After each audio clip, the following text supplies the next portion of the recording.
नमस्कार मंडळी, विदर्भाची गृहिणी यूट्यूब चॅनलमध्ये तुम्हा सगळ्यांचे हार्दिक स्वागत आहे।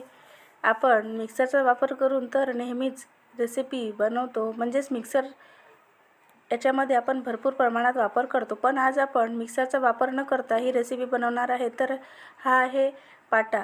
हा दगडाचा पाटा आहे आणि आपण या पाट्यावरती आपण शेंगदाणे जे भाजून घेतलेले आहेत ते आता थोडेसे आपण यावरती टाकून घेणार आहे।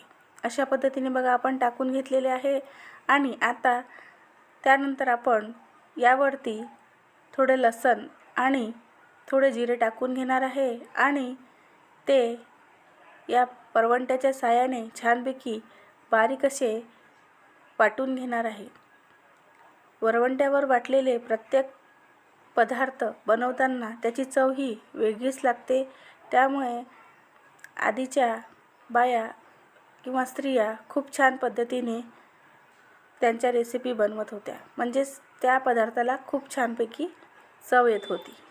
आता आपण हे लसणची पेस्ट आता एका छोट्या बाउलमध्ये काढून घेऊया।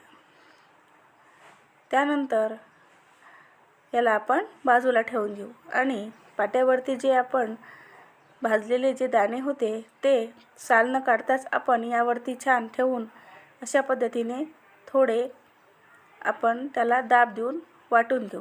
त्यानंतर आपण अशा पद्धतीने सगळ्यांना दाण्यांना बारीक करून त्यानंतर मगच आपण वाटून घेऊ, म्हणजे आपले दाणे पाट्याच्या खाली अशा पद्धतीने बघा सांडणार नाही। ही सुद्धा एक ट्रिक आहे, ज्या स्त्रियांना माहीत नाही की पाट्यावरती ज्यांनी वाटलेलंच नाही त्यांसाठी आहे की कोणताही पदार्थ त्याच्यावरती वाटताना तो सगळ्यात आधी पहिले थोडा थोडा बारीक करून घ्यायचा आहे आणि त्यानंतर त्यावरती थोडे पाणी घालून आपण त्याला छान अशी बारीक अशी त्याची पेस्ट तयार करून घ्यायची आहे।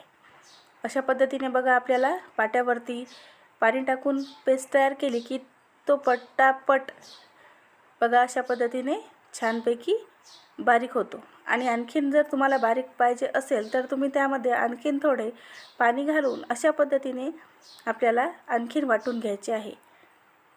अशा पद्धतीने बघा आपली पेस्ट त्याची तयार करून घेतली। आता आपण हे एका प्लेटमध्ये किंवा बाउलमध्ये काढून घ्यायचे आहे। आता पॅनमध्ये आपण तेल गरम करून घेतले आहे, त्यामध्ये आता मोहरी जिरे घालून घ्यायचं आहे आणि त्यानंतर त्यामध्ये आपण थोडा कांदा टाकून घेणार आहे। त्यानंतर आपण त्यामध्ये जी आलं लसणची पेस्ट बारीक करून घेतली होती ती सुद्धा आता यामध्ये टाकून घ्यायची आहे आणि त्यानंतर आपण ते छान मिक्स करून थोडे फ्राय करून घेतले की त्यामध्ये आपण 3 ते 4 ओल्या मिरच्या घालता वाळलेल्या मिरच्या घालायच्या आहे आणि त्यानंतर आपण त्यामध्ये धनिया पावडर घालणार आहे, थोडा मसाला घालायचा आहे, हळद घालायची आहे आणि लाल तिखट घालायची आहे। लाल तिखट घातले की आपण त्याला छानपैकी फ्राय करून घेणार आहे। आता आपण जे दाण्याची पेस्ट करून घेतली होती किंवा वाटण होते ते आता यामध्ये टाकून घेणार आहे आणि ते छान मिक्स करून थोडे फ्राय करून घ्यायचे आहे। फ्राय करताना त्यामध्ये थोडे मीठ घालायचे आहे आणि ते छानपैकी मिक्स करून घ्यायचे आहे आणि त्याला थोडे हळूहळू आपण यामध्ये पाणी वाढवत त्याला मिक्स करून घ्यायचे आहे। अशा पद्धतीने आपल्याला त्यामध्ये फिरवत आपण मिक्स करून घेणार आहे।